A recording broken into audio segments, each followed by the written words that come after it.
L'ora è scoccata, i mondiali di parapendio del Monte Avena sono partiti. L'annuncio ufficiale è arrivato al termine della cerimonia di inaugurazione ospitata dal centro storico di Feltre. Una cerimonia semplice con la sfilata delle 47 nazioni in gara accompagnate dai 4 quartieri del Palio Feltrino e il saluto dal palco. Una cerimonia intensa grazie alla partecipazione di svariate migliaia di cittadini a riempire la cittadella in ogni ordine di posto. Questo è sicuramente merito della città che ha risposto bene, ma grazie anche all'entusiasmo che siamo riusciti a trasmettere noi come comitato, come volontari. Io voglio ricordare solo una cosa, movimentiamo più di 200 volontari. Arrivate sabato, le delegazioni delle 47 nazioni impegnate in questa 17ª edizione dei campionati del mondo di parapendio hanno iniziato a prendere confidenza con il territorio e con le sue correnti, con una serie di prove.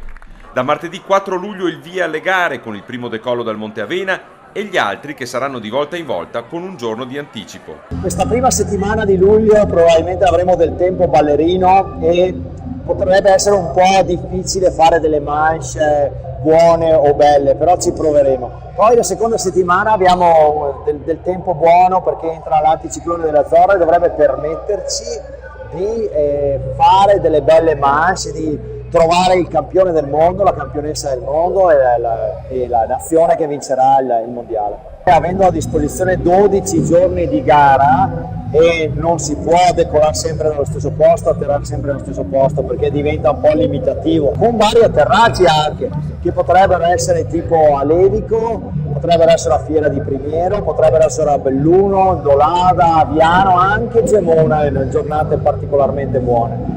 15 giorni di gara per un campionato mondiale che già ha fatto segnare qualche record. Per la prima volta infatti viene ospitato in Italia e per la prima volta ci sono così tante nazioni al decollo. Per gli organizzatori adesso è iniziata la parte facile con uno sguardo al 15 luglio. La speranza dello sportivo appassionato di volo libero e di parapendio è che si suoni l'inno nazionale anche in occasione del podio più alto della nazionale e del pilota, quindi farò il tifo per la nostra nazionale. 15 giorni di gara che sarà possibile vedere anche in diretta streaming direttamente in atterraggio al Boscherai oppure seguirci sui nostri canali YouTube.